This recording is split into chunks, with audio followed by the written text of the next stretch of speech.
वेद अपौरुषेय ग्रंथ है। वेद की रचना किसी व्यक्ति ने नहीं की। चारों वेद, ऋग्वेद, यजुर्वेद, सामवेद, अथर्ववेद, ये चार वेद जो हैं, इन वेदों की रचना किसी व्यक्ति ने नहीं की, न किसी महर्षि ने की। यहां तक कि स्वयं भगवान ने भी वेद की रचना नहीं की। यही सनातन धर्म का सिद्धांत है। वेद अनादि और अपौरुषेय है। जब से भगवान है तब से वेद है। दुनिया के बाकी जितने संप्रदाय हैं, लोग उनको धर्म कहते हैं, मैं संप्रदाय कहता हूं, क्योंकि धर्म तो एक ही है, सनातन धर्म। बाकी धर्म नहीं है दुनिया में। क्यों ले? धर्म जैसे सृष्टि सनातन है, सृष्टि का नियामक परमात्मा सनातन है, सृष्टि में पैदा होने वाले ये जीव सनातन है, सृष्टि में पृथ्वी, जल, तेज, वायु, आकाश आदि जो प्रकृति के तत्व हैं वो अनादि हैं, सनातन है। उसी प्रकार इनका नियमन करने के लिए जो धर्म है वह धर्म भी सनातन है, अनादि। और जब परमात्मा सनातन, जीव सनातन, प्रकृति सनातन, प्रकृति का नियामक धर्म सनातन, तो उस धर्म का व्याख्यान करने वाले चारों वेद भी सनातन और अनादि। यही सिद्धांत है। वेदों की रचना किसी पुरुष ने नहीं की। इसीलिए दुनिया में सभी ग्रंथों के लेखक का नाम पता है लोगों को, लेकिन वेद का लेखक कौन है आज तक दुनिया के किसी इतिहासकार को पता नहीं। बाइबल किसी ने लिखा, कुरान किसी ने लिखा, और भी जितने संप्रदाय के धर्म के ग्रंथ हैं उन ग्रंथों को लोगों ने लिखा, लेकिन वेद को किसने लिखा आज तक किसी को पता नहीं। वेद का कोई रचयिता ही नहीं है। अनादिकाल से वेद पठन पाठन में चलता चला आया है। इसीलिए वेद को अपौरुषेय कहा जाता है। अपौरुषेय का मतलब जो किसी पुरुष की रचना नहीं। और वह अपौरुषेय वेद है क्या? बोले वो अनंत शब्द राशि जो परमात्मा का श्वास भूत है। भगवान की जो श्वास है वही वेद है। यस्य निश्वसितम वेदाः, आचार्य सायण कहते हैं कि यस्य निश्वसितम वेदाः, परमात्मा का जो निश्वास है, प्रश्वास है, वही वेद है। हम आप जैसे सांस लेते हैं तो सांस में वायु का जो आगमन और निर्गमन होता है, उस वायु के आगमन निर्गमन में एक जो सूक्ष्म ध्वनि है, उसी प्रकार परमात्मा के श्वसन क्रिया में जो सूक्ष्म ध्वनि है, वह ध्वनि वही अनंत शब्द राशि चारों वेद है। यस्य निश्वसितम वेदाः, जैसे हम, जब से हम हैं तब से हमारी सांस है। अगर कोई पूछे भाई हमारी सांस कब से, तो यही उत्तर देंगे जब से हम हैं तब से हमारी सांस है। और कोई पूछे आप कब से हैं, तो आप यही कहेंगे जब से हमारी सांस है तब से हम हैं। दोनों का अन्योन्याश्रय संबंध है। सांस के बिना हम नहीं और हमारे बिना सांस नहीं। उसी प्रकार परमात्मा का श्वास भूत जो वेद है, जब से भगवान है तब से वेद है, और जब से वेद है तब से भगवान है। भगवान अनादि है, इसलिए वेद भी अनादि है। ये सनातन धर्म का सिद्धांत। इस सिद्धांत को न समझने के कारण आजकल के मूर्ख इतिहासकार पन्ने गोद डालते हैं, सैकड़ों पन्ने लिख डालते हैं। ईसा से इतने हजार वर्ष पहले वैदिक काल था, फिर इस काल में ये वेद लिखा गया, ये लिखा गया। तुम्हारे बाप भी नहीं पता लगा पाएंगे वेद किसने लिखा। वेद अनादि और नित्य है। ये सनातन सिद्धांत। और इस सिद्धांत को न जानने के कारण तथा कथित पढ़े लिखे सनातन धर्मावलंबी हिंदू लोग भी ये राग अलापने लगते हैं कि वेद फला काल में लिखा गया, ये वैदिक काल था, वैदिक काल से पहले पूर्व वैदिक काल था, उसके पहले अनादि मानव लोग थे, और वो लोग सब वनमानुष थे, जंगल में रहते थे, सभ्यता नहीं जानते थे। फिर धीरे धीरे उनका विकास हुआ। इतनी बड़ी कल्पना का आडंबर शिक्षा के माध्यम से हमारी खोपड़ी में भर दिया जाता है, जिस कारण से हमें अपने सनातन धर्म के मूल सिद्धांत में ही संदेह पैदा होगा।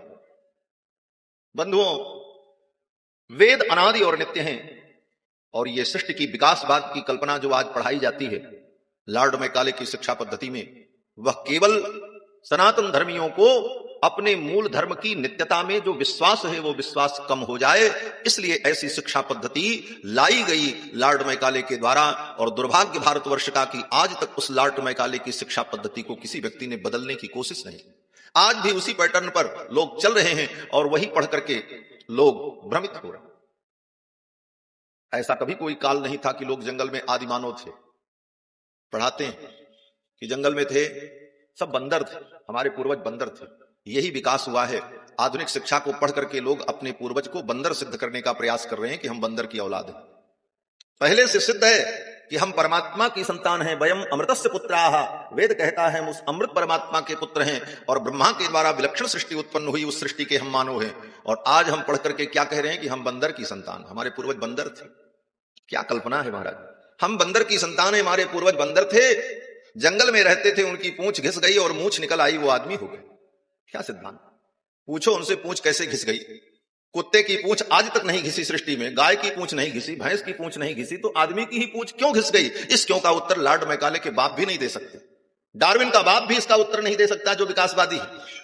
क्यों पूंछ घिस गई, इसका क्या उत्तर दो? तो कहते हैं उसकी उपयोगिता नहीं थी। यही ना पढ़ाते हैं हम लोगों ने भी, वही पढ़ा, उसकी उपयोगिता नहीं थी इसलिए पूंछ खत्म हो गई। अरे भाई, जिस चीज की उपयोगिता नहीं होती वो खत्म नहीं हो जाती, ऐसा कुछ नहीं। कुत्ते की पूंछ की उपयोगिता लोगों ने नहीं समझी, और विदेशी लोग कुत्ते की पूंछ आज भी काटते हैं, लेकिन नया कुत्ता पैदा होता है तो उसकी पूंछ पैदा हो जाती है। गाय की सींग की उपयोगिता लोग नहीं समझते हैं, गाय की सींग को दाग देते हैं, लेकिन फिर उसका जो बच्चा पैदा होगा उसको सींग हो जाती है। तो आदमी की ही पूंछ क्यों घिस गई, इसका उत्तर कौन देगा? लेकिन पढ़ लिया है तो वही रट करके लकीर के फकीर बने हुए चिल्ला रहे हैं। कहते हैं भाषाओं का विकास हुआ, पहले लोग बोल नहीं पाते थे।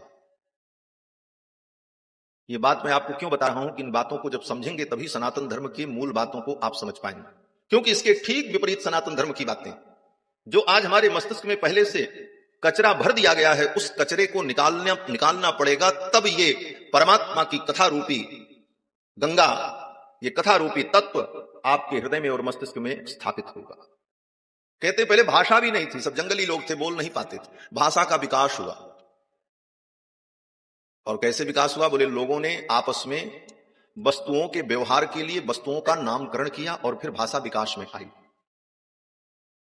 जब कोई भाषा नहीं थी तो प्रारंभ में जब भाषा का विकास हुआ होगा तो ये कैसे बताया गया कि इस पेड़ का नाम आम है, इस पेड़ का नाम इमली है? इस बात को किस भाषा में सिखाया था उन्होंने? प्रश्न तो ये होगा। जब कोई भाषा दुनिया में नहीं थी और सर्वप्रथम भाषा बनी, मनुष्यों ने व्यवहार के लिए भाषा का विकास किया, तो एक एक वस्तु का नामकरण किया, तो प्रश्न यह है कि सामने वाले को उसने किस भाषा में बताया कि तुम इसको आम समझो, इसको इमली समझो, इसको अमरूद समझो? वो कौन सी भाषा थी? बिना भाषा के, बिना अभिव्यक्ति के किसी वस्तु का नामकरण कैसे किया जा सकता? इसका उत्तर किसी के पास नहीं। और उसका उत्तर यही है कि हमारे यहां सब कुछ अनादि है, भाषा भी अनादि है। सर्वप्रथम शब्द के द्वारा ही सृष्टि की शुरुआत होती है। भगवान नारायण परमात्मा क्षीर सागर में शयन करते हैं और परमात्मा शयन से जब उठते हैं, उनकी निद्रा पूर्ण होती है, योग माया उनकी निद्रा का त्याग करती है। भगवान नारायण उठ करके सबसे पहले बोलते हैं, और क्या बोलते हैं? एको हम बहुश्याम, मैं एक हूं बहुत हो जाऊं। यह उनका संकल्प जो शब्द है, यही शब्द सृष्टि का मूल बनता है। और फिर भगवान नारायण के नाभि से ब्रह्मा जी प्रकट होते हैं। जब ब्रह्मा जी प्रकट होते हैं तो ब्रह्मा को भी शब्द का ज्ञान भगवान ही प्रदान करते हैं। तेने ब्रह्म हृदय आदि कवये मुह्यन्ति यत्सूरयः तेजो वारिमृदाम यथा विनिमयो यत्र सर्गो मृषा धाम्ना स्वेन सदा निरस्तकुहकं सत्यम परम धीमहि। यही भागवत का पहला श्लोक, यहीं से भागवत की शुरुआत होती। तो ब्रह्मा जी महाराज को भी संपूर्ण ज्ञान सबसे पहले भगवान देते हैं, भाषा का ज्ञान कराते हैं। क्योंकि भाषा कौन सिखाता? हम। आप भाषा किससे सीखते हैं? अगर आपसे पूछा जाए कि आप भाषा किससे सीखते हैं तो आप क्या कहें? किताब से, पोथी से? नहीं, मां बाप से। पैदा होने के बाद व्यक्ति भाषा का ज्ञान अपने मां बाप से सीखता है, दूसरा कोई नहीं सिखाता।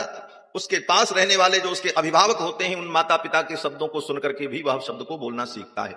जब तक शब्द को सुना नहीं जाएगा तब तक शब्द को कोई बोल नहीं सकता। ये परंपरा है शब्द की, ये शब्द विज्ञान है।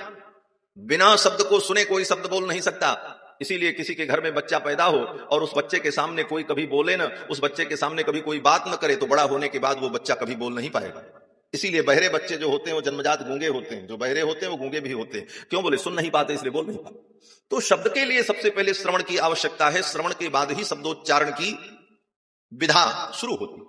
तो भगवान अनादि हैं, इसलिए अनादि परमात्मा ने ब्रह्मा जी को शब्द का ज्ञान कराया, बोलना सिखाया, सारा ज्ञान उनको दे दिया। तेने ब्रह्म हृदय आदि कवये। और वो भाषा कौन थी? बोले वो भाषा विश्व की समस्त भाषाओं की अम्मा, जिसको संस्कृत भाषा कहते हैं, जो देव भाषा है, यही अनादि भाषा है। यह व्यवहार अनादिकाल से चला आया। और फिर ब्रह्मा जी को संपूर्ण ज्ञान भगवान प्रदान करते हैं, और फिर ब्रह्मा जी के द्वारा अनेक प्रकार की यह सृष्टि उत्पन्न होती है। इसलिए सिद्धांत यह है कि सृष्टि में विकासवाद नहीं है, आज विकासवाद की बात होती है, सृष्टि में विकासवाद है, लेकिन सृष्टि में कहीं विकासवाद नहीं, सृष्टि में ह्रासवाद है। सृष्टि विकास की ओर नहीं जाती, सृष्टि सदा ह्रास की ओर जाती। ये थोड़ी चीजों का परिवर्तन और नए नए उत्पादन को हम विकास मानते हैं, ये अलग बात है, ये आंशिक विकास है। सृष्टि कभी विकासोन्मुख नहीं होती, सृष्टि सदा ह्रासोन्मुख होती। कोई चीज आप बनाओ, जिस दिन वो वस्तु बनकर के तैयार होती है उस दिन वो अपने पूर्ण अवस्था में होती, दूसरे दिन वो कम हो जाती, तीसरे दिन और घटती है, और एक दिन उसका नाश हो जाता है। उसी प्रकार कोई भी उत्पन्न होने वाली वस्तु विकासोन्मुख होती है, ओ ह्रासोन्मुख होती है, विकासोन्मुख नहीं होती। तो ब्रह्मा के द्वारा बनाई गई सृष्टि पूर्व में जो थी वो बहुत विकसित थी। ब्रह्मा जी ने अपने संकल्प से लोगों को पैदा किया, उनके पुत्रों ने अपने संकल्प से लोगों को पैदा किया, उसके बाद बोले उसके बाद ह्रास होने लगा, फिर एक दूसरे के संबंध से, स्त्री पुरुष के संबंध से सृष्टि पैदा होने लगी, उसके बाद उनकी आयु घटने लगी, उनके ज्ञान विज्ञान कम हो गए, और करते करते सृष्टि ज्यों ज्यों आगे बढ़ती है उसका विकास घटता जाता है। ये सनातन धर्म का सिद्धांत है। हम सृष्टि को विकासोन्मुख नहीं मानते, हम सृष्टि को ह्रासोन्मुख मानते। आज से 500 वर्ष पहले लोगों में जो क्षमता थी आज नहीं, हजारों वर्ष पहले लोगों के अंदर जो बुद्धि वैदुष्य था, जो बुद्धि की क्षमता थी, वो आज नहीं है। क्यों? बोले धीरे धीरे हम ह्रास की ओर जा रहे। तो सृष्टि भगवान से हुई, और सृष्टि का नियामक जो धर्म है वो धर्म सनातन है, और उस धर्म की व्याख्या करने वाले 4 वेद जो हैं वो सनातन। वेद क्या है? दूसरे शब्दों में कहा जाए तो ये अनंत अनंत सृष्टि जो है, अनंत सृष्टि का जो प्रोजेक्ट परमात्मा का है, इस प्रोजेक्ट की जो फाइल है वो फाइल ही वेद है, जो सर्वप्रथम भगवान ब्रह्मा को प्रदान करते हैं, और ब्रह्मा जी महाराज उसी के अनुसार संपूर्ण सृष्टि का विस्तार करते हैं। तो महाराज चारों वेद यही सनातन धर्म के मूल हैं। वेद प्रणहितो धर्मो ह्यधर्मस्तद विपर्ययः। चारों वेद ये सनातन धर्म के मूल हैं। वेदात् धर्मो ही निर्बभौ, वेद जो कहता है वही धर्म है, और वेद जिन कार्यों का निषेध करता है वही अधर्म है। धर्म अधर्म न हमारी बुद्धि का विषय है, न आपकी बुद्धि का विषय है। वेद जो कहता है कि ये करना धर्म है वही धर्म है, उसमें कहीं किसी की बुद्धि का प्रवेश नहीं।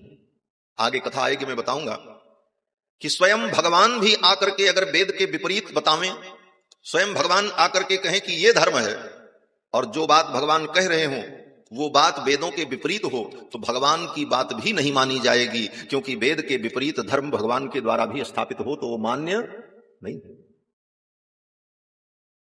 धर्म में केवल वेद प्रमाण। वेद के विपरीत भगवान भी बोले तो भगवान की बात प्रमाण नहीं होती, क्योंकि सनातन वेद जो कहते हैं वही धर्म। और इसका उदाहरण भी मैं आपको दूं। भगवान बुद्ध भगवान है ना, 24 अवतार में भगवान बुद्ध को भी गिना जाता है, लेकिन बुद्ध का उपदेश हम नहीं मानते, बुद्ध को अवतार मानते हैं। इतने सनातन धर्म यहां बैठे हुए, किसी के घर में बुद्ध की जयंती मनाई जाती हो तो हमको बताओ, बुद्ध भगवान की कथा किसी के घर में होती हो तो बताओ, बुद्ध भगवान के नाम पर कोई व्रत करते हो तो बताओ। कितने व्रत हैं हमारे सनातन धर्म में, कजरी, तीज, करवा चौथ, नवरात्रि, शिवरात्रि, रामनवमी, लेकिन बुद्ध के नाम पर कोई उत्सव हमारे सनातन धर्म में नहीं होता, जबकि बुद्ध को हम भगवान मानते हैं। बुद्ध की लिखी हुई कोई किताब, कोई स्तोत्र, कोई ग्रंथ हमारे यहां नहीं पढ़ा जाता। हम सनातन धर्मी कितने देवी देवता की पूजा करते हैं, 33 करोड़ देवी देवताओं की पूजा होती है सनातन धर्म में, लेकिन किसी सनातन धर्मी के घर में बुद्ध भगवान की मूर्ति की पूजा तो नहीं होती। ना हम बुद्ध का मंदिर बनाते हैं, क्यों नहीं बनाते? कभी इस पे विचार किया? करोड़ों करोड़ों हम सनातन धर्मी लोग बुद्ध को भगवान मानते हैं, संकल्प करते हैं, पूजा में तो कहते हैं, उनका नाम लेते हैं।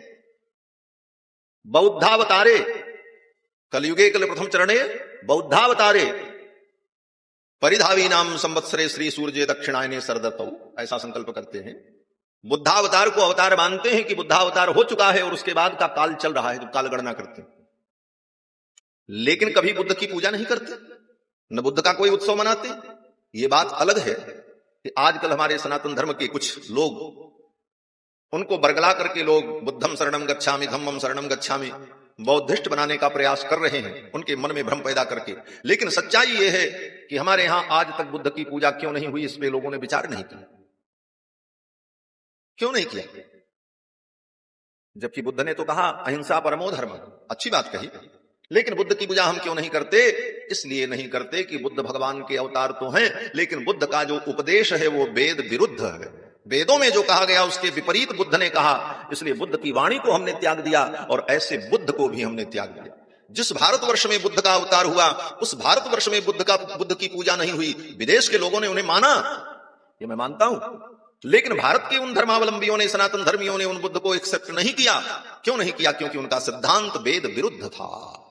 और इस बात को गोस्वामी तुलसीदास जी महाराज अपनी दोहावली में कहते हैं कि अतुलित महिमा वेद की, तुलसी किए विचार।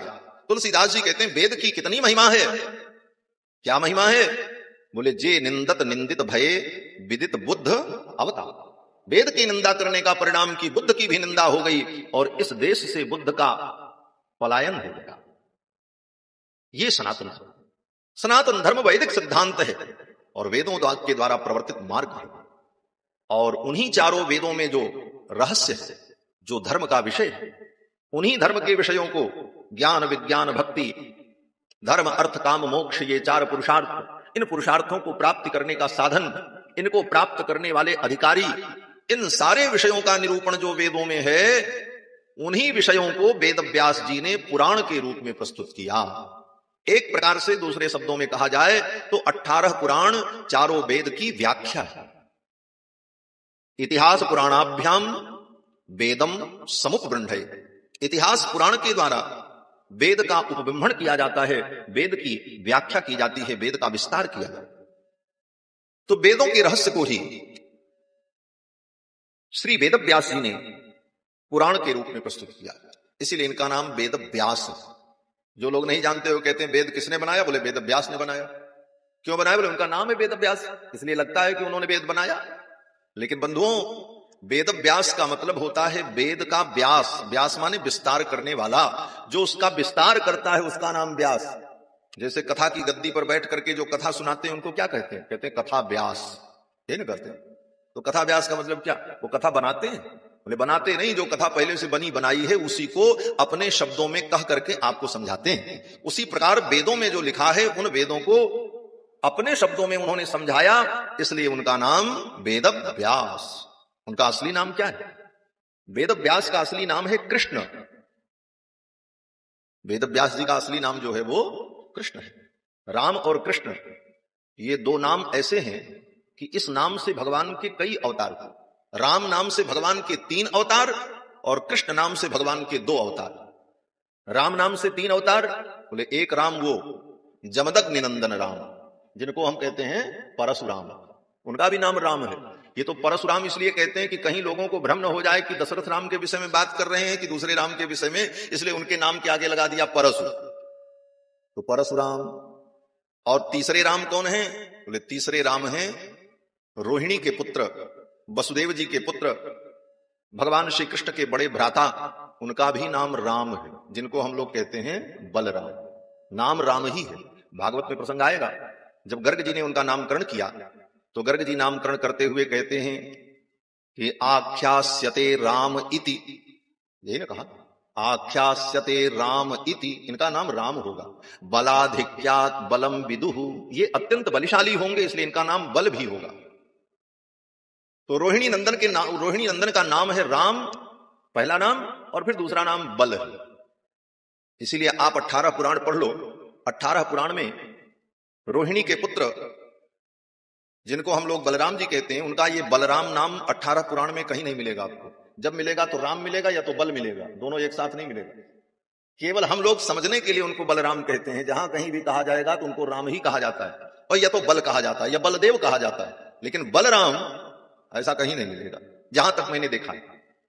तो कहने का भाव कि एक राम जमदग्नि नंदन राम और दूसरे राम त्रेता में श्री दशरथ नंदन राम, ये भी भगवान के अवतार, और द्वापर में रोहिणी नंदन राम। तो राम नाम से भगवान के 3 अवतार और कृष्ण नाम से बोले 2 अवतार। एक वेद व्यास जी का नाम कृष्ण है और एक जगत प्रसिद्ध कृष्ण जिनकी कथा सुनने के लिए हम लोग यहां पर बैठे, वो भगवान कृष्ण। तो वेद व्यास जी का भी असली नाम कृष्ण है। द्वीप में पैदा हुए इसलिए इनका नाम द्वैपायन है, और पूरा नाम कहा जाए तो कृष्ण द्वैपायन वेद व्यास, ये उनका पूरा नाम। नाम कृष्ण, द्वीप में रहने के कारण द्वैपायन, और वेद का विस्तार किया इसलिए वेद व्यास। तो भगवान नारायण ही वेद व्यास के रूप में प्रकट होकर 18 पुराणों का प्रणयन करते हैं और महाभारत की रचना करते हैं द्वापर युग में। यह कार्य द्वापर में होता है। क्यों? बोले कलयुग आने वाला है। कलयुग के प्रारंभ में और द्वापर के अंतिम काल में भगवान वेद व्यास के रूप में प्रकट होकर पुराणों की रचना करते हैं। कारण यह है कि पुराणों की आवश्यकता कलयुग में ही होती है विशेष रूप से, क्योंकि सतयुग में, त्रेता में, द्वापर में लोग स्वाध्याय और अध्ययन के द्वारा अपनी धर्मनिष्ठा को बचाए रहते हैं। ब्राह्मण, क्षत्रिय, वैश्य तीनों वर्ण के लोग गुरुकुल में जाकर के वेदादि शास्त्रों का अध्ययन करते हैं और उन्हें धर्म का वेदों के द्वारा ही ज्ञान प्राप्त हो जाता है। लेकिन कलयुग आने पर लोग धीरे धीरे कर्महीन हो जाते। कर्महीनता उनको वेदों से विमुख कर देती है। कलयुग का प्रभाव कि व्यक्ति वेद से विमुख होता चला जाता है और इसीलिए धर्म का उसे ठीक ठीक ज्ञान नहीं हो पाता।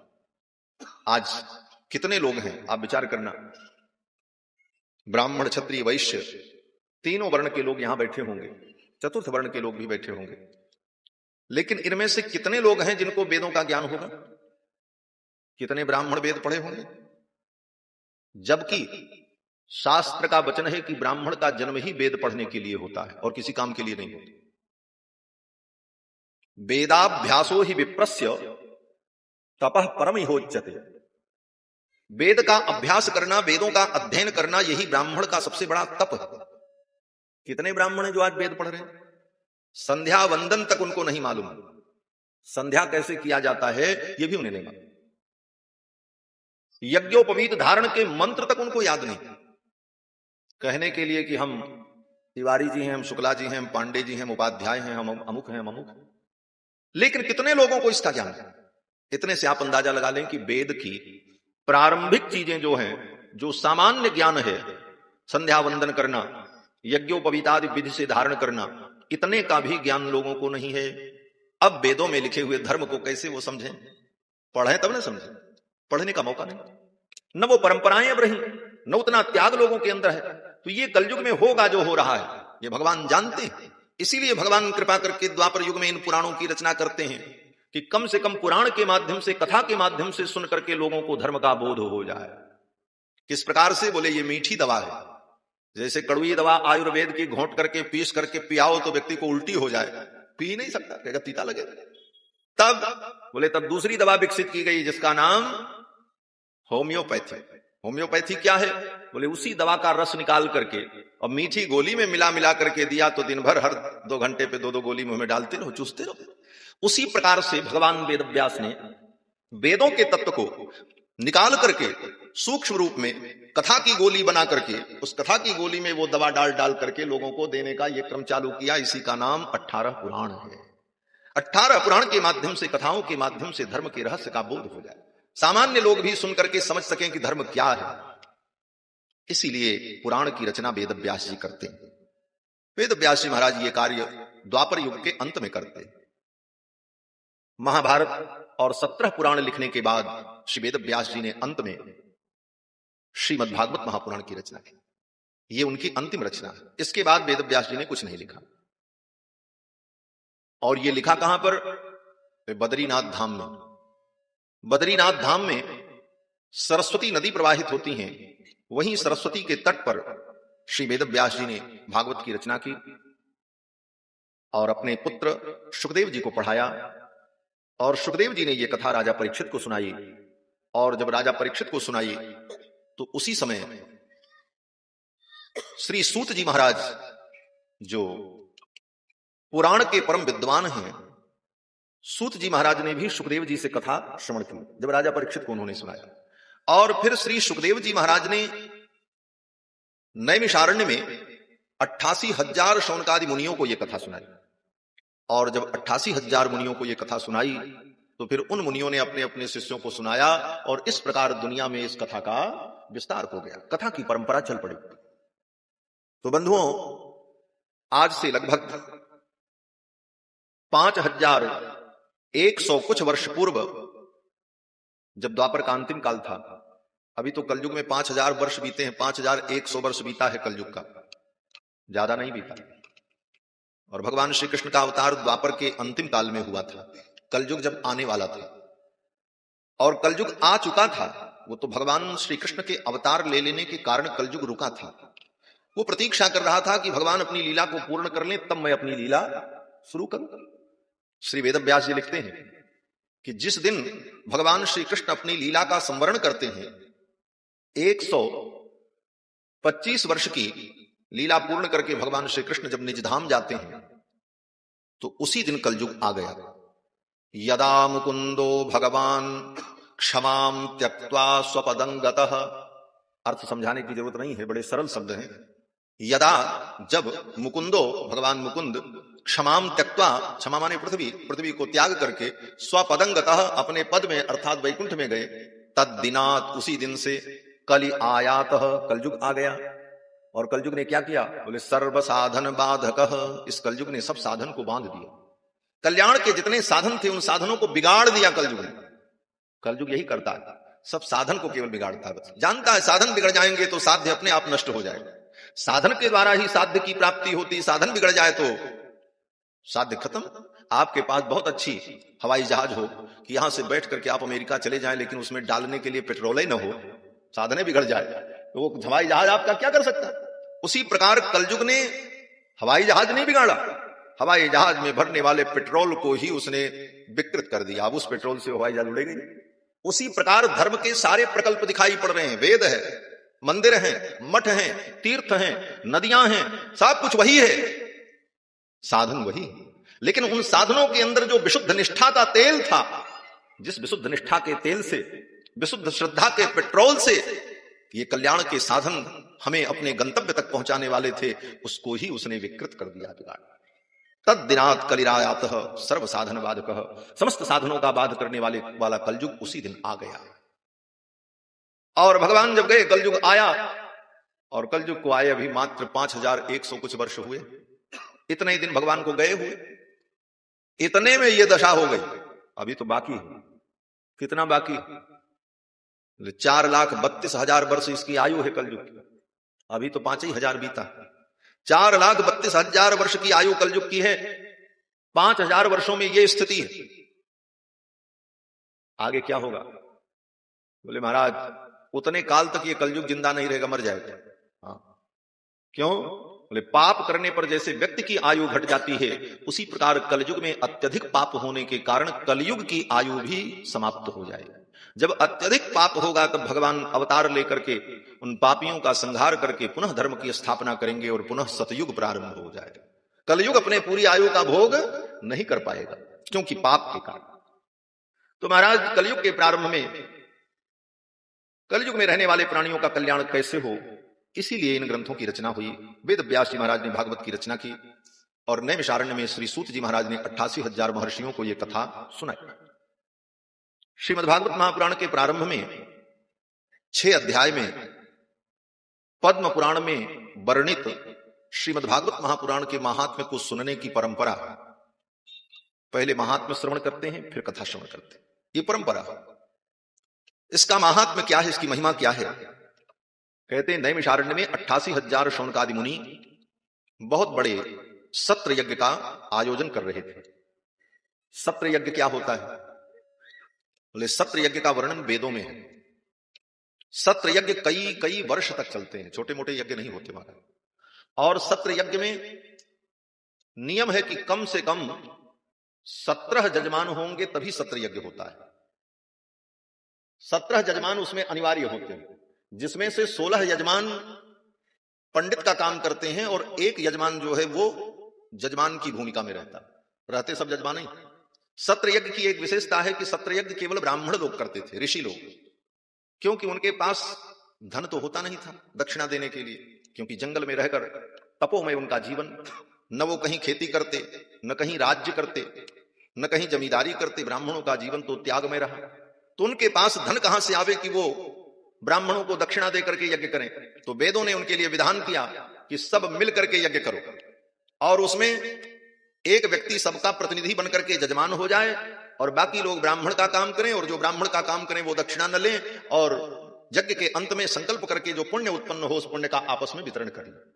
कितनी सुंदर प्रक्रिया, कितना सुंदर विज्ञान। इसका नाम सत्र यज्ञ, वेदों में इसका वर्णन है। तो हजारों हजारों वर्ष के सत्र होते थे। ऋषि मुनि महात्मा लोग जंगल में एकत्रित होकर के अपने सत्र यज्ञ का आयोजन करते और शाम सवेरे यज्ञ में लगे रहते। उनका जीवन ऐसा तपों में था। आज तो बड़ी विडंबना है कि वेदों में जिन यज्ञों का वर्णन है आज उन यज्ञों को कोई जानता नहीं, उनका नाम भी लोगों को नहीं मालूम है। करना तो बड़ी दूर की बात है। वेदों में जिन यज्ञों का वर्णन है वो यज्ञ आज लुप्त प्राय हो चुके हैं। उन यज्ञों को कराने वाले ब्राह्मण भी बहुत कम हैं पूरे भारतवर्ष, गिने चुने। और उन यज्ञों का नाम भी आपने कहीं सुना नहीं होगा। एक दो तो आपने सुना होगा, जैसे अश्वमेध यज्ञ। अश्वमेध यज्ञ का नाम सब जानते हैं। लेकिन इसके अलावा जो वेदों में यज्ञ का वर्णन है, सोम यज्ञ, आप्तोरयाम यज्ञ, वाजपेय यज्ञ, पुरुषमेध यज्ञ, चातुर्मास्य यज्ञ, ऐसे ऐसे अनेक यज्ञों का वेदों में वर्णन है। राजसूय यज्ञ, आज वो यज्ञ न देखने को मिलते हैं, न कराने वाले ब्राह्मण रहे वहां। मैं व्यासपीठ पर बैठा हूं और जो कह रहा हूं ये सब मैंने देखा है, इसलिए मैं कह रहा हूं। पूरे भारतवर्ष में भ्रमण करके मैंने देखा है। पूरे भारतवर्ष में अगर समस्त ब्राह्मणों का सम्मेलन बुला करके विचार किया जाए कि इन यज्ञों को कराने वाले कितने ब्राह्मण हैं, तो ज्यादा से ज्यादा 20 से 25 ब्राह्मण मिलेंगे, बस। ये मेरी गारंटी है, क्योंकि मैं जानता हूं वो भी 20-25 कौन मिलेंगे, उनको मैं जानता हूं। ये स्थिति है आज धर्म के विषय। आज जो यज्ञ हो रहे हैं ये यज्ञ पौराणिक यज्ञ। इन यज्ञों का पुराणों में वर्णन है। श्री राम महायज्ञ, विष्णु महायज्ञ, लक्ष्मी महायज्ञ, गणेश महायज्ञ, गायत्री महायज्ञ, शिव महायज्ञ, सतचंडी, सहस्त्रचंडी, इन यज्ञों का पुराण में वर्णन है। वेदों में इनका कहीं वर्णन नहीं है। वेदों में जिन यज्ञों का वर्णन है वो वैदिक यज्ञ आज लुप्त प्राय है। उन्हीं वैदिक यज्ञों में एक यज्ञ सत्र यज्ञ होता है, जिस यज्ञ का आयोजन नैमिषारण्य में महर्षियों ने किया था और उसी यज्ञ में वे महर्षि लोग अपने कार्य में लगे रहते थे। और यज्ञ करने के बाद प्रातर्हुत हुताग्नय, प्रातः काल हुत हुताग्नय, अग्नि की समर्चा करके यज्ञ नारायण भगवान की विधि को पूर्ण करके तब वो लोग जब खाली होते थे, समय मिलता था, तो सूत जी के चरणों में बैठकर कथा श्रवण करते। क्यों? बोले ये कथा ज्ञान यज्ञ है। द्रव्यात्मक यज्ञ, क्रियात्मक यज्ञ, इन यज्ञों को करने के बाद ज्ञान यज्ञ भी करना चाहिए। ये कथा ज्ञान यज्ञ। वे ऋषि लोग सूत जी के चरणों में बैठकर कथा सुनते थे। और कथा सुनने के लिए जगह कहां ढूंढी? बोले नैमिषारण्य में। इसकी भी एक कथा है। जब कलयुग आने वाला था तो 88,000 शौनकादि मुनियों ने ब्रह्मा जी से जाकर के निवेदन किया, महाराज हम तो सत्संगी लोग हैं, अब कलयुग आएगा, चारों तरफ अराजकता फैल जाएगी, अशांति होगी, कोई ऐसा स्थान आप बताओ जहां हम जाकर के सत्संग करें और हमारे सत्संग में कोई बाधा न हो और दीर्घ काल तक हम सत्संग करते रहें, वहां किसी प्रकार की कोई कठिनाई न हो। ऐसा कोई स्थल आप बताओ, क्योंकि आप सृष्टिकर्ता हो, आपने सृष्टि बनाई, आपको सब मालूम है। ब्रह्मा जी से जाकर के जब पूछा शौनकादि मुनियों ने, तो ब्रह्मा जी ने एक चक्र प्रकट किया और ब्रह्मा जी ने कहा ये चक्र मैं छोड़ रहा हूं, ये चक्र जहां जाए इसके पीछे पीछे जाओ और ये जहां जाकर के रुक जाए वहीं पर जाकर के आप लोग सत्संग करना, वहां किसी प्रकार की कोई बाधा नहीं, वहां सब प्रकार से आपको शांति का अनुभव होगा और वहां आप निर्विघ्नता पूर्वक सत्संग करेंगे। ब्रह्मा जी ने अपने चक्र को भेजा और वह चक्र चलते चलते ब्रह्मलोक से चल करके कहां आया? बोले इस पृथ्वी पर नैमिषारण्य में। नैमिषारण्य तीर्थ, नैमिषारण्य में वो चक्र आकर के जमीन में जहां रुका, आज भी चक्र वो जहां पर उतरा वहां वो निशान बना हुआ है, कुंड है, उसको चक्र तीर्थ कहते हैं।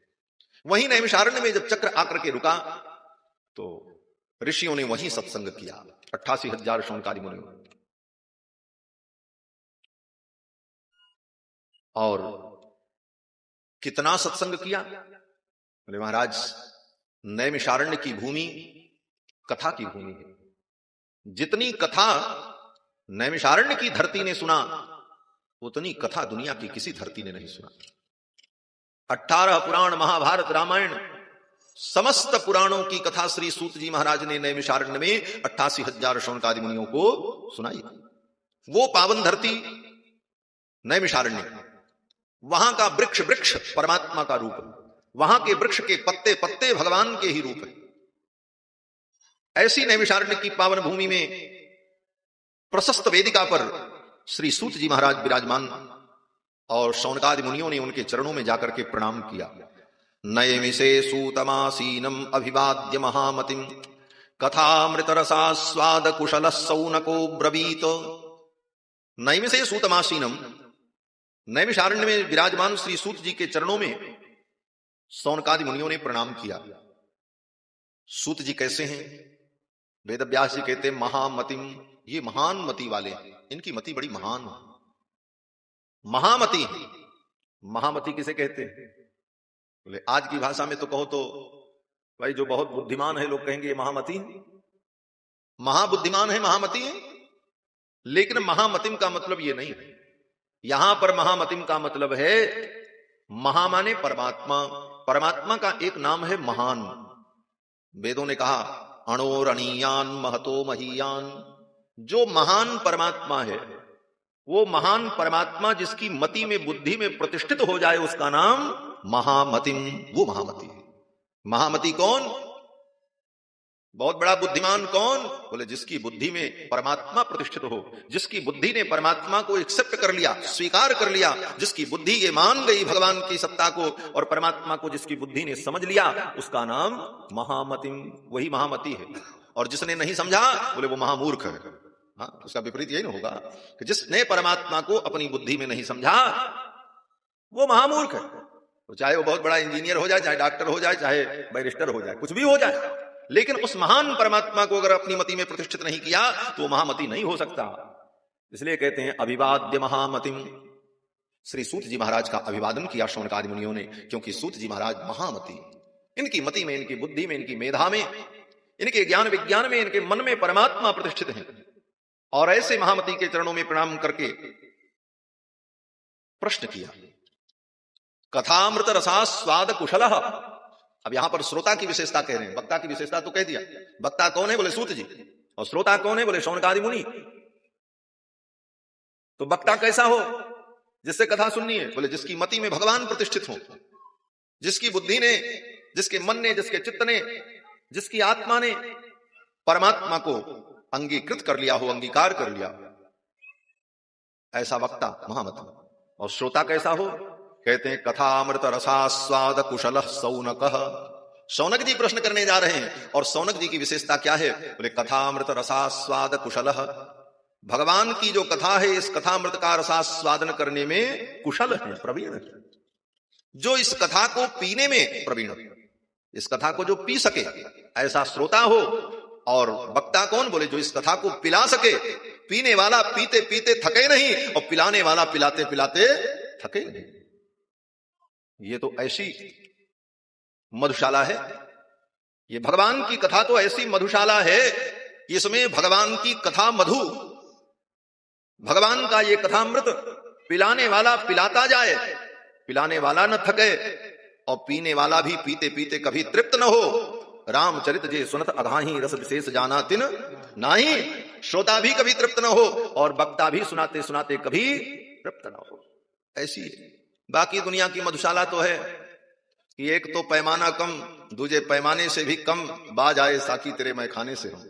तो वो मैखाना तो दुनिया का मैखाना है, लेकिन यहां तो महामति सूत जी महाराज सुनाने जा रहे हैं। और शौनकादि मुनि जो इस अमृत रस का पान करने वाले हैं, जो कभी तृप्त नहीं होते कथा सुन करके, ऐसे बुभुक्षु श्रोता बैठे हैं, पिपासु श्रोता बैठे हैं जो इस रस को पीने के लिए व्याकुल हैं।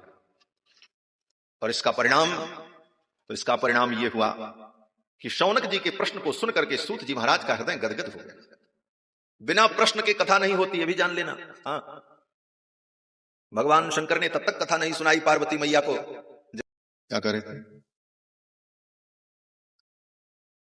तो भगवान शंकर के हृदय में सारे भाव आ गए। शौनक जी ने यहां पर प्रश्न किया, यही मैं कह रहा था कि ऊल जलूल प्रश्न नहीं करना चाहिए। ऊल जलूल प्रश्न करने पर कथा नहीं मिलती। थोड़े थोड़े सत्संगी लोग जो होते हैं क्या करते हैं? बोले महाराज कोई संत मिले तो कहते महाराज ये बताओ हमने बड़ी कथा सुनी, एक हमारी शंका है, प्रश्न का उत्तर मिल जाए। बोले क्या? बोले सुदामा के बाप का नाम क्या था? यही पूछेंगे। श्रवण कुमार के माता पिता का नाम क्या था? अब ये सब प्रश्न पूछने से कथा रस की प्राप्ति नहीं होगी। ये सब प्रश्न फालतू फंड के प्रश्न।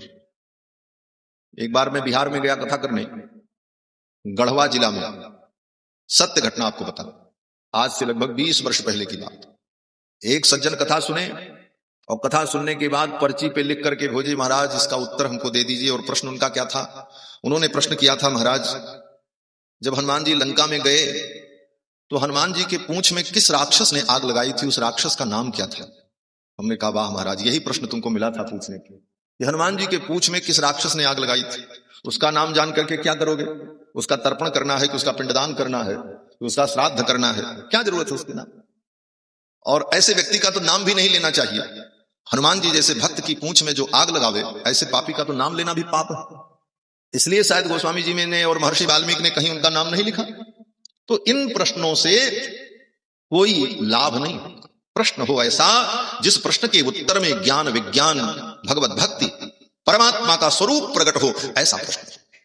अब सौनक जी प्रश्न क्या कर रहे हैं? सौनक जी कहते हैं, हे भगवान, सूताख्या ही कथा सारम मम कर्ण रसायनम।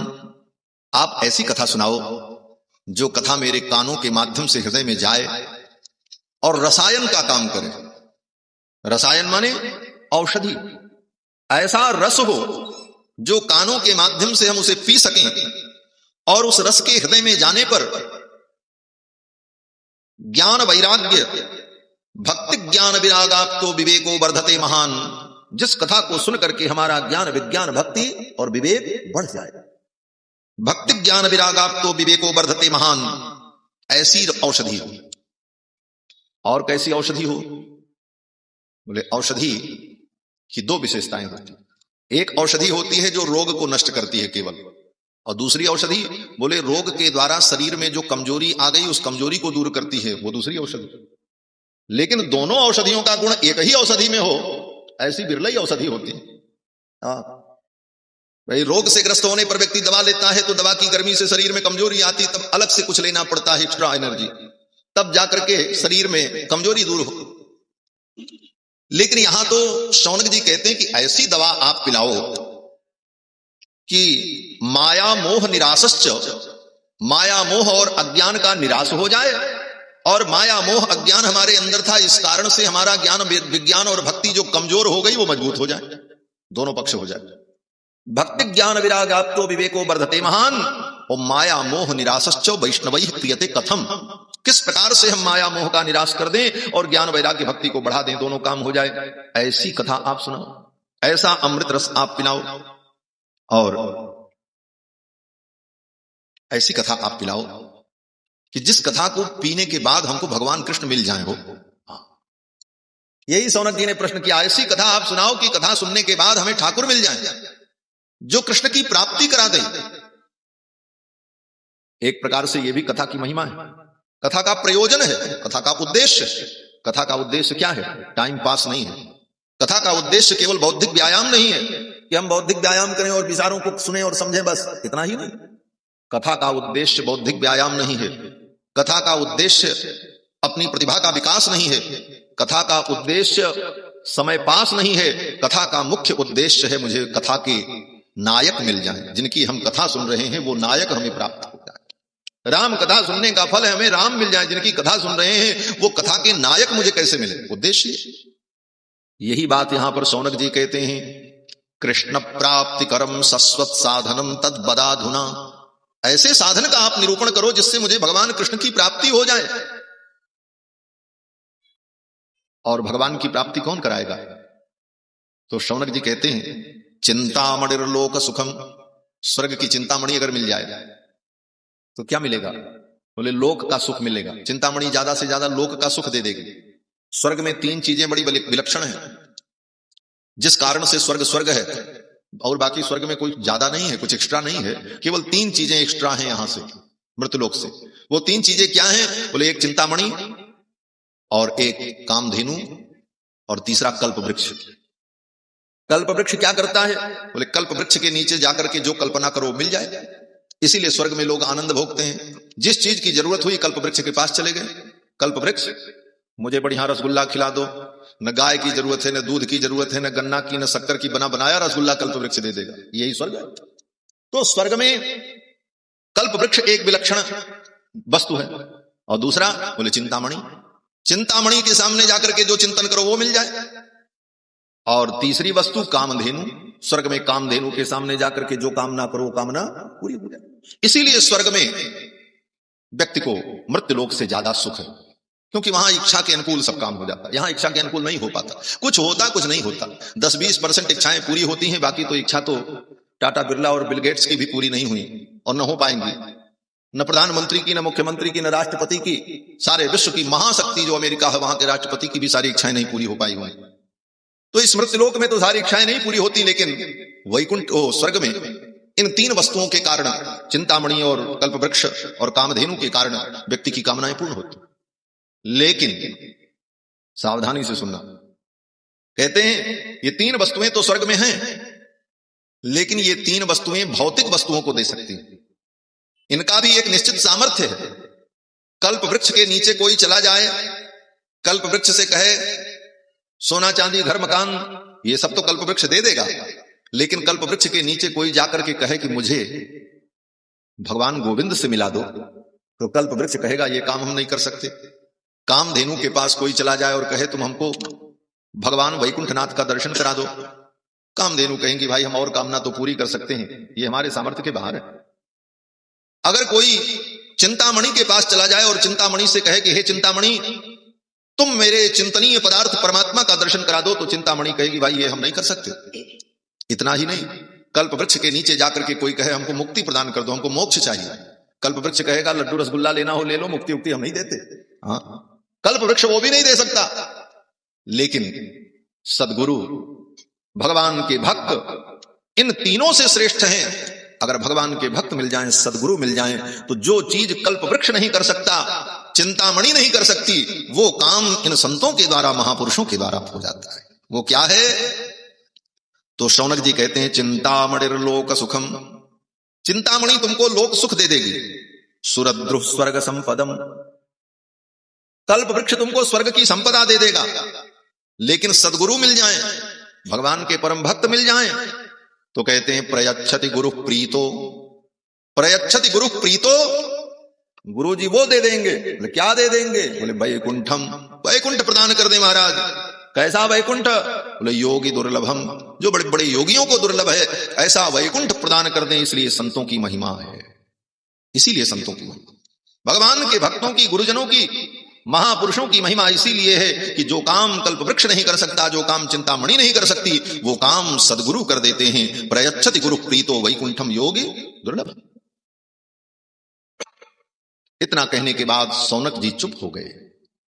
अब सूत जी महाराज बोलने लगे। सूत जी कहते हैं हे मुनियों, आप लोग बड़े बड़भागी, आपके हृदय में भगवान के प्रति प्रीति है, इसलिए मैं आपको कथा सुनाऊंगा। प्रीति ही शौनक चित्ते ते, हे शौनक तुम्हारे हृदय में भगवान के प्रति प्रीति है, इसलिए मैं तुम्हें कथा सुनाऊंगा। यतो बच्मि विचार्य च, और सूत जी महाराज कथा सुनाने लगे शौनकादि मुनियों को नैमिषारण्य में। पहले सूत जी महाराज ने भागवत की महिमा सुनाई। सूत जी कहते हैं हे मुनियों, ये श्रीमद् भागवत महापुराण मैंने अपने गुरुदेव श्री सुखदेव जी से सुना, और मैंने जैसा सुना है वैसा ही तुम्हें सुनाऊंगा। हाँ, क्यों? बोले इस कथा को किसने सुनाया? बोले सुखदेव ने सुनाया। और राम कथा को किसने सुनाया सबसे पहले? बोले वाल्मीकि महर्षि ने सुनाया। और वाल्मीकि जी कौन है? बोले वो भी पक्षी, बंदे वाल्मीकि कोकिलम, वो कोकिल कहलाए। और सुखदेव जी कौन है? बोले शुक, तोता। राम कथा के प्रथम उद्गाता महर्षि वाल्मीकि, और कृष्ण कथा के प्रथम उद्गाता सुखदेव। दोनों को पक्षी की उपमा दी। क्यों? विचार करना, वो कोकिल हैं, ये पक्षी हैं, ये सुक हैं। वंदे वाल्मीकि कोकिलम और सुक मुखाद अमृत द्रव संयुतम। कारण? बोले पक्षी की एक विशेषता होती है, पक्षी उतना ही बोलता है जितना उसको सिखाया जाता है। पक्षी को जितना रटा दो उतना ही बार बार बोलेगा, उससे ज्यादा वो अपने से कुछ मिलाता नहीं। इसका मतलब बोले कथा वक्ता को पक्षी के समान होना चाहिए। जितना गुरु ने बताया, जितना परंपरा से तुम्हें प्राप्त हुआ उतना सुनाओ। जबरदस्ती उसमें अपनी बुद्धि की कुराफात मत घुसेड़ो, मन माना अर्थ मत करो। खींच खांच मीज माज शास्त्र को न गीजिए, जामे रस बनो रहे सोई अर्थ कीजिए। उसमें शास्त्र में पंडिताई मत दिखाओ। बहुत से लोग पंडिताई दिखाते हैं। क्या पंडिताई? बोले शास्त्र पंडिताई दिखाने के लिए नहीं, शास्त्र का जो भाव है उस भाव को व्यक्त करो। उसमें अपने बुद्धि का व्यायाम मत करो। अपनी बुद्धि की छुरी चला करके शास्त्र के टुकड़े टुकड़े मत करो। जो अर्थ परंपरागत शास्त्र सम्मत अर्थ अनादिकाल से चला आया है उसी अर्थ की अभिव्यक्ति करो समाज के लिए, उसी से कल्याण होगा। तुम्हारी बुद्धि की उपज से किसी का कल्याण होने वाला नहीं। इसलिए पक्षी उतना ही बोलता है जितना उसे रटाया जाता है और जितना बताया जाता है। इसीलिए कहते हैं श्रीमद् भागवतम शास्त्रम कलौ कीरेण भाषितम। सूत जी कहते हैं हमने अपने गुरुदेव कीर से सुना है। कीर माने तोता। और हे मुनियों, जब जन्म जन्मांतर के पुण्य प्रकट होते हैं तभी भागवत कथा सुनने का अवसर मिलता है। जन्मांतरे भवेत पुण्यम तदा भागवतम लभेत। जिसके जन्मांतर के पुण्य होंगे वही इसको सुनेगा दत्त चित्त होकर के और समझने की कोशिश करेगा। नहीं तो बाकी लोगों के लिए तो मेला लगा हुआ है, जलेबी खाएंगे जाके। जलेबी छन रही है गर्मा गर्म, है ना? जलेबी छन रही है और सर्कस भी चल रहा है, जादू भी हो रहा है, झूला भी चल रहा है। झूलो, कथा नहीं सुनोगे, झूला झूलोगे तो भगवान कहेंगे ये तो कम है, अभी तुमको हम 84 लाख में और झुलाएंगे। ये भाई झूला वाला कहीं नाराज न हो जाए कि हमारा व्यापार बंद कर देंगे बाबा जी। ऐसा कुछ नहीं है, वो भी आनंद लो, लेकिन इस आनंद को पता लगा झूला ही झूलते रहो और जलेबी ही खाते रहो तब तो जिंदगी ही बर्बाद हो जाएगी। इसलिए भगवान की कथा श्रवणीय है। जीवन मुक्त महामुनि जेऊ हरि गुण सुनत अघाहिनति। जो जीवन मुक्त महापुरुष हैं वो भी इस कथा को श्रवण करो। जिन्होंने सब कुछ सुन लिया है, जिनको सुनने के लिए कुछ शेष बचा नहीं है, ऐसे महापुरुष भी भगवान की कथा को सुनते हैं। इसलिए कथा सुनना ये अनिवार्य है, जरूरी है। यही यज्ञ का फल है। बाकी मेला चला जाएगा, जलेबी की दुकान उठ जाएगी, झूला चला जाएगा। यज्ञ में जितने मंत्र बोले गए उन मंत्रों के स्वर अंतरिक्ष में गुंजायमान होंगे। यज्ञ का धूम भी प्रकृति में व्याप्त हो जाएगा। यादें बची रहेंगी। और आपको क्या मिलेगा? बोले आप जो सुन करके यहां से भगवान की कथा और ज्ञान लेकर के जाएंगे वो आपके पास रहेगा। ये पक्की बात है। बाकी तो सब स्मृति में रहेगा। ये था, ये था। जलेबी की दुकान स्मृति में रहेगी, जलेबी भी दिखेगी स्मृति में, लेकिन उसका स्वाद नहीं मिलेगा। क्यों? बोले उठ गई। लेकिन यहां जो आपने सुन करके हृदय में धारण कर लिया उसका रस बाद में भी मिलेगा। बाद में भी आप उसका अनुभव करके उस आनंद का रस लेंगे। तो श्री सूत जी महाराज कहते हैं कि जन्मांतरे भवेत पुण्यम तदा भागवतम लभेत। जिसने जन्मांतर में पुण्य किया है उसी को भागवत की कथा सुनने को मिलती। उदाहरण दिया, अपनी आंखों देखी, सुनी सुनाई नहीं। सूत जी कहते हैं कि जब मेरे गुरुजी ने, सुखदेव जी ने गंगा के तट पर राजा परीक्षित को कथा सुनाने का उपक्रम किया और ज्यों ही गुरुदेव ने मंगलाचरण किया उसी समय स्वर्ग से देवता आ गए। इंद्रादिक देवता अपने हाथ में अमृत कलश लेकर के आए। सुखदेव जी कथा सुनाने जा रहे थे, राजा परीक्षित बैठे थे। बड़े बड़े ऋषि मुनि अमलात्मा महात्मा विमलात्मा लोग बैठे थे दत्तचित्त होकर कथा श्रवण करने के लिए। तब तक देवताओं का समूह आ गया अमृत कलश लेकर के। सुधा कुंभम गृहीत्वैव देवाः तत्र समागमन। सुधा कुंभम, अमृत कलश लेकर देवाः तत्र समागमन, देवता लोग वहां पर आ गए। और आकर के देवताओं ने कहा कि हे मुनिवर, आप राजा परीक्षित को कथा सुनाने जा रहे हैं और राजा परीक्षित आज के 7वें दिन मरेंगे, इनको तक्षक नाग काटेगा और ये मृत्यु के भय से कथा सुन रहे हैं। तो मैं इनके लिए स्वर्ग से अमृत ले आया हूं, इनको अमृत पिला दो। और 1 ड्रॉप 2 ड्रॉप नहीं, पूरा कलश। हाँ, सवेरे से शाम तक 2-4 गिलास पिए, कोई दिक्कत नहीं। इतना अमृत, और ये अमृत इन्हें देकर इन्हें विदा कर दो।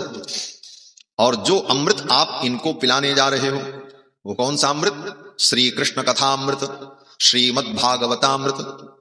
ये अमृत आप हमको पिला दो। देवताओं ने कहा कथा सुधाम प्रयच्छस्व गृहीत्वैव सुधामिमाम। इस सुधा को लेकर के आप मुझे कथा सुधा दे दो।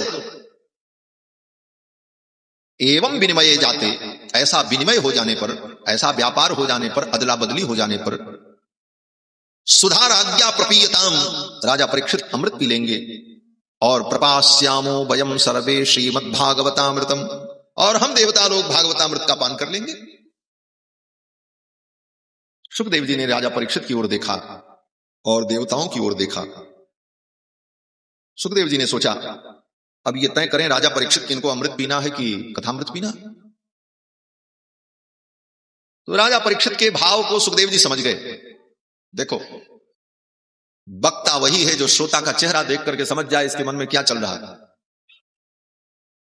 ऐसा नहीं है कि आप क्या सोचते हैं, क्या करते हैं, ये वक्ता को पता नहीं चलता। अगर आप कथा श्रोता हैं तो वक्ता को आपका भाव समझ में आ जाए, और आपके मन में जो प्रश्न उठेगा वही प्रश्न का उत्तर कथा में कहीं ना कहीं आगे मिल जाएगा।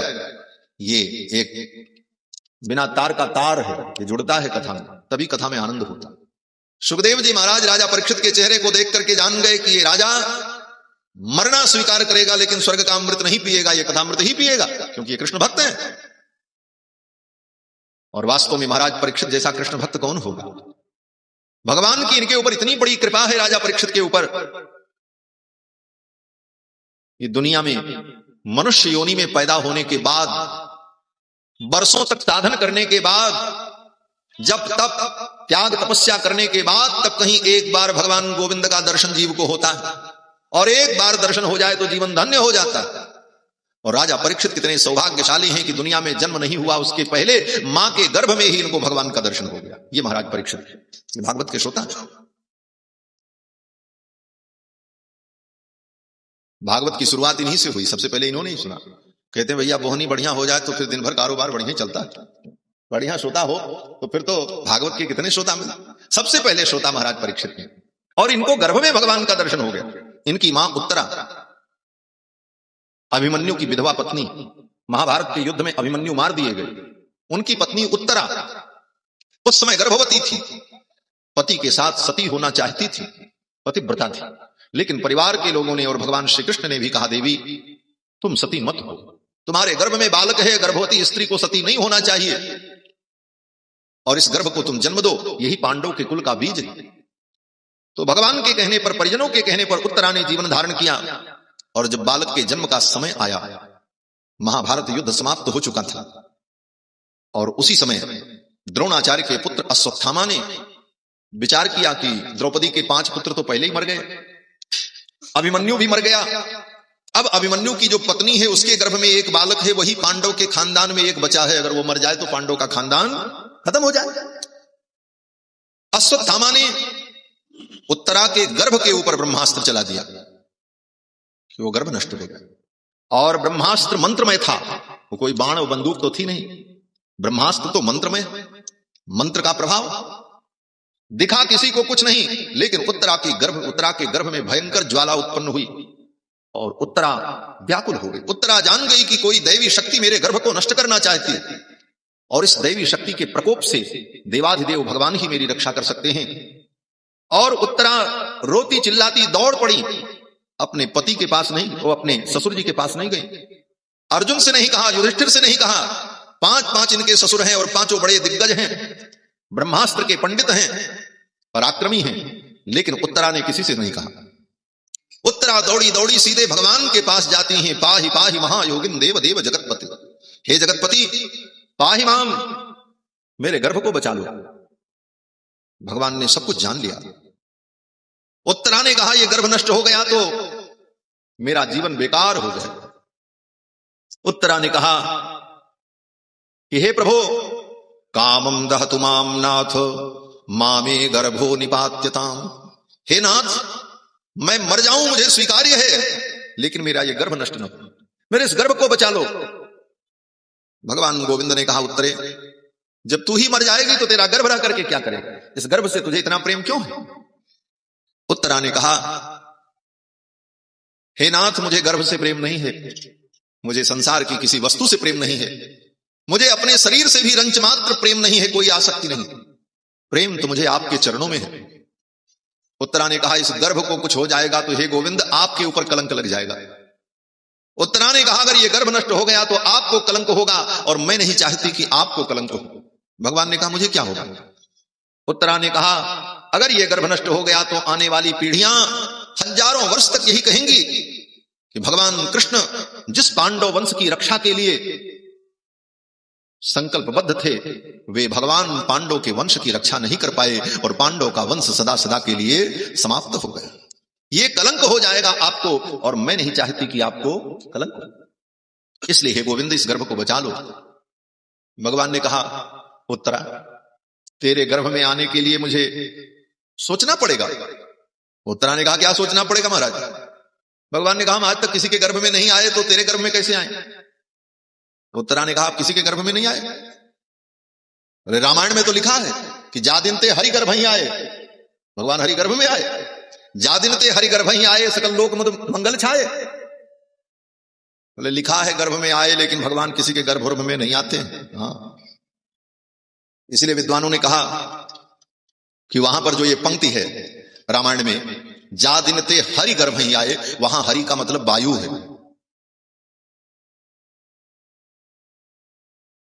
कौशल्या का गर्भ वायु से परिपूरित हो गया,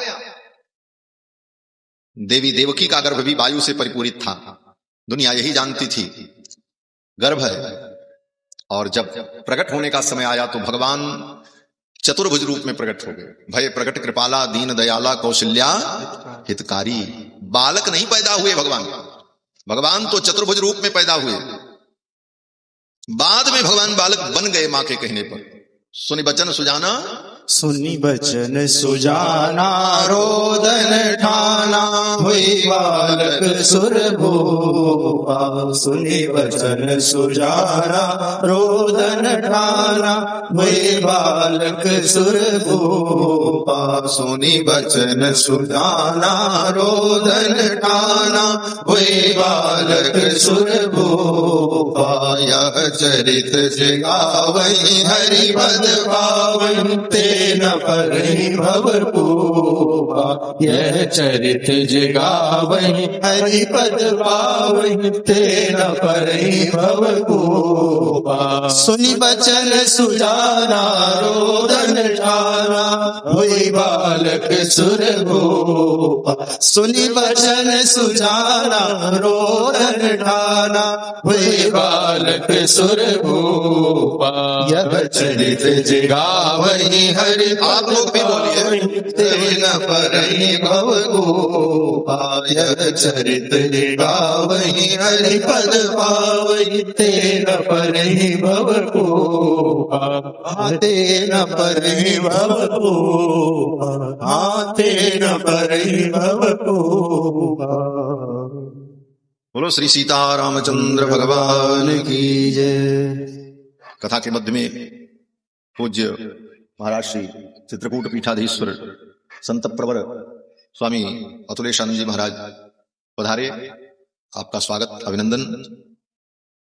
मैं निवेदन कर रहा था कि भगवती उत्तरा ने भगवान गोविंद से कहा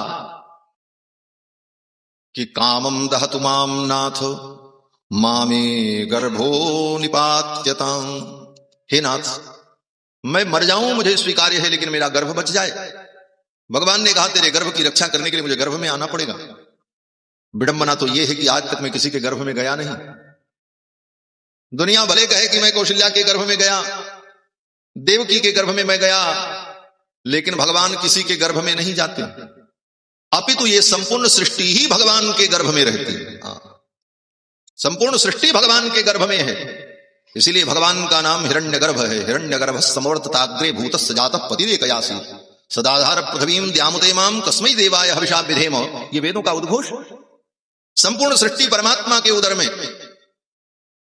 यही तो मां कौशल्या ने भी कहा कि मम उरसो बासी यह उपहासी। लोग सुनकर के उपहास करेंगे कि ये मेरे पेट में थे, ऐसा तो हो ही नहीं सकता। तब मां के वचन को सुनकर के भगवान बालक बन गए। और यही कृष्णावतार में भी हुआ। मां देवकी के गर्भ से भगवान पैदा नहीं हुए। गर्भ में तो वायु थी और जब प्रकट होने का समय आया तो भगवान शंख चक्र गदा पद्म धारण किए हुए पीतांबर बनमाला विभूषित मां देवकी के सम्मुख वसुदेव के सम्मुख भगवान प्रकट हो गए। वेद व्यास जी की ये पंक्तियां हैं। वेद व्यास जी कहते हैं कि तमद्भुतम् बालकमम्बुजे क्षणम् चतुर्भुजम् शङ्खगदार्युधायुधम् श्रीवत्सलक्ष्मम् गलशोभिकौस्तुभम् पीताम्बरम् सान्द्रपयोदसौभगम् महार्हवैदूर्य किरीटकुण्डलत्विखा परिस्वक्त सहस्रकुन्तलम् उद्यामकाञ्चाङ्गद कंकणादिभिर्विरोचमानम् वसुदेव ऐक्षत। भगवान के इस स्वरूप को वसुदेव जी ने देखा और तब वसुदेव जी ने जब प्रार्थना की और प्रार्थना करने के बाद वहां पर भगवान नारायण से श्री वसुदेव और देवकी ने कहा कि उपसंहर विश्वात्मन। ठीक वही शब्द है जो रामायण में मां कौशल्या कहती हैं, तजहु तात यह रूपा। वही पर यहां वही वाक्य यहां पर देवकी और वसुदेव कहते हैं, उपसंहर विश्वात्मन, हे विश्व की आत्मा ये रूप का उपसंहार करो। उपसंहर विश्वात्मन, किस रूप को? बोले अलौ रूप अलौकिकम, ये आपका जो अलौकिक रूप है इसको आप हटाओ। आप बालक बने हो तो बालक बनो। और तब भगवान बालक बन गए। बभूव अपराकृत शिशु होई बालक सुरभूपा। वही पंक्ति है एकदम पद्यानुवाद। तो भगवान ने कहा देव उत्तरा से कि तेरे गर्भ में मैं कैसे आऊं, मैं तो किसी के गर्भ में गया नहीं।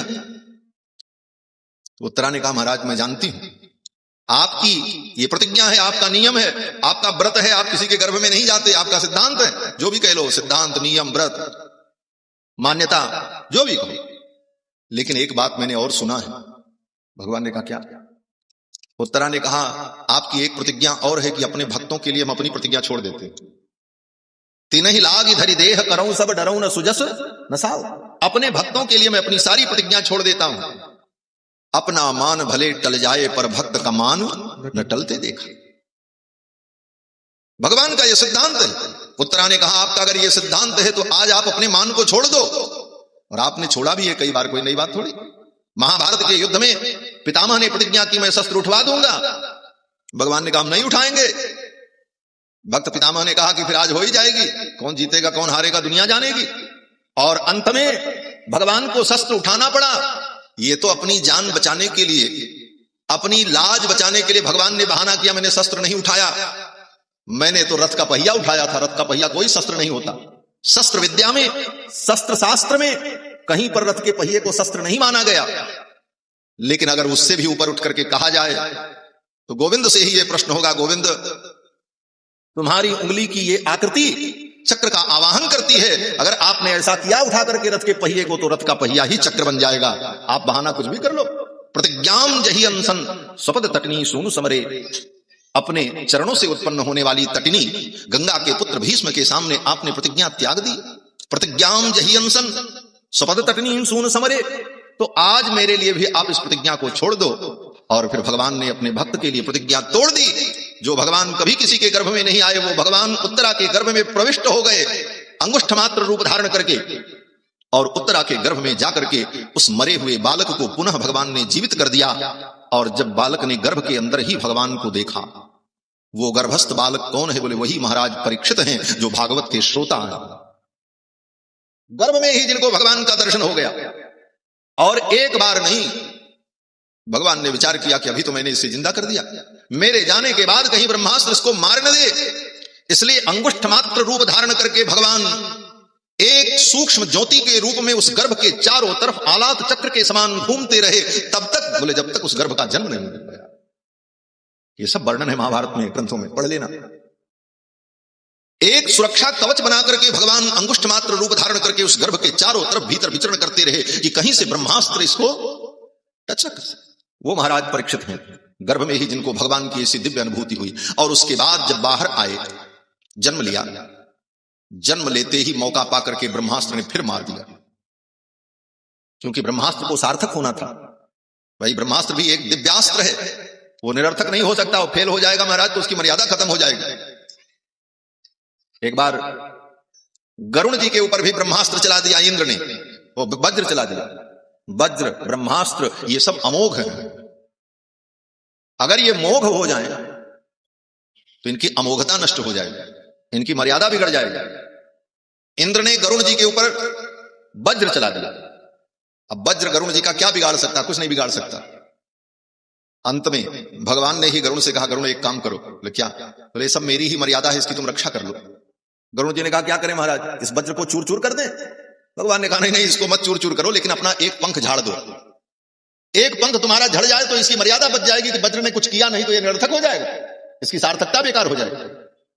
और भगवान के कहने पर श्री गरुड़ जी महाराज ने अपना एक पंख झाड़ दिया। जैसे आप देखो कभी कबूतर उड़ता है तो कबूतर के एक आध छोटे पंख कभी अपने आप उड़ के निकल जाते हैं, उसी प्रकार श्री गरुड़ जी ने अपने एक पंख को झाड़ दिया तो ब्रह्मास्त्र सार्थक हो गया, वो वज्र सार्थक हो। उसी प्रकार भगवान ने विचार किया कि गर्भ में तो ये ब्रह्मास्त्र कुछ नहीं कर पाया, ये दोबारा आक्रमण करेगा क्योंकि ये निरर्थक नहीं हो सकता, तो चलो एक बार ये अपना काम कर ले, फिर मैं अपना काम कर लूं। और ब्रह्मास्त्र आया। ज्यों ही बालक का जन्म हुआ महाराज परीक्षित पैदा हुए, ब्रह्मास्त्र ने उनको मार दिया, मर गए। सहनाइयां बज रही थी, नगाड़े बज रहे थे कि पांडव के कुल का दीपक प्रकट हुआ है, क्योंकि महाभारत के युद्ध में पांडव को क्या हाथ लगा, कुछ हाथ नहीं लगा। इस युद्ध की अगर समीक्षा की जाए तो महाभारत युद्ध में पांडव को क्या मिला? सारे परिजन मर गए, सारे गुरुजन मर गए, सारे बंधुजन मारे गए, और सबके मर जाने के बाद अगर कोई राज्य मिले तो उसका क्या मतलब? हम कहते हैं आपके भाई बंधु माता पिता गुरु गोविंद सब मार दिए जाएं और आपको पृथ्वी का राजा बना दिया जाए तो उस राज्य सुख में क्या मिलने वाला? उस सुख में सहभाग करने वाले जब तक अपने परिजन पुरजन न हो तब तक उस सुख का क्या अंत? वही स्थिति पांडव की थी। युद्ध के बाद किसी को कोई आनंद नहीं मिला। महाभारत युद्ध समाप्त हुआ तो युधिष्ठिर के चेहरे पर कोई प्रसन्नता नहीं थी। विजय तो उनकी हुई लेकिन युधिष्ठिर को कोई प्रसन्नता नहीं, पांडव को भी कोई प्रसन्नता नहीं। क्या मिला? इस जीत को लेकर के हम करेगा इसका उपयोग क्या? बंधुओं, दो युद्ध भारत में बहुत प्रसिद्ध है, एक महाभारत और एक राम रावण का युद्ध, त्रेता युग का युद्ध, जिसका वर्णन रामायण में। रामायण में जो युद्ध है भगवान राम का और रावण का, वैसा युद्ध तो न कभी हुआ, न आगे होगा, न भूतो न भविष्य। महर्षि वाल्मीकि को कोई उपमा नहीं मिली महाराज उस युद्ध की। महर्षि वाल्मीकि ने रामायण में लिखा, उपमा देने लगे तो कोई उपमा के लिए उनको वस्तु नहीं मिली, किस युद्ध से इसकी उपमा दें? हाँ, उपमा देने के लिए भी तत्सदृश कोई पदार्थ होना चाहिए। आप अगर किसी के मुख की सुंदरता की उपमा दोगे तो कहोगे भाई चंद्रमा के समान मुख है। किसी तालाब और सरोवर की उपमा दोगे तो कहोगे कि ये तालाब नैनीताल के तालाब जैसा है। कोई उपमा देने के लिए पदार्थ तो हो। लेकिन राम रावण का जो युद्ध हुआ, उस युद्ध के लिए आदि कवि वाल्मीकि को कोई उपमा नहीं मिली और अंत में उनको कहना पड़ा। महर्षि वाल्मीकि ने कहा गगनम गगनाकारम। महर्षि वाल्मीकि कहते हैं गगन की उपमा अगर कोई कवि दे, कोई कवि कविता लिखे और कहे गगन कितना बड़ा है, तो यही कहेगा गगन उतना बड़ा है जितना बड़ा गगन है। क्यों? बोले गगन से बड़ा कुछ होता ही नहीं है, किससे उपमा दोगे? गगनम गगनाकारम समुद्रम समुद्रोपमम। अगर समुद्र की कोई उपमा देने चले कि समुद्र कितना बड़ा जलाशय है, तो समुद्र से बड़ा दुनिया में कोई जलाशय ही नहीं, उपमा किससे दोगे? यही कहना पड़ेगा समुद्र समुद्र के समान। गगनम गगनाकारम समुद्रम समुद्रोपमम। उसी प्रकार से राम रावण योर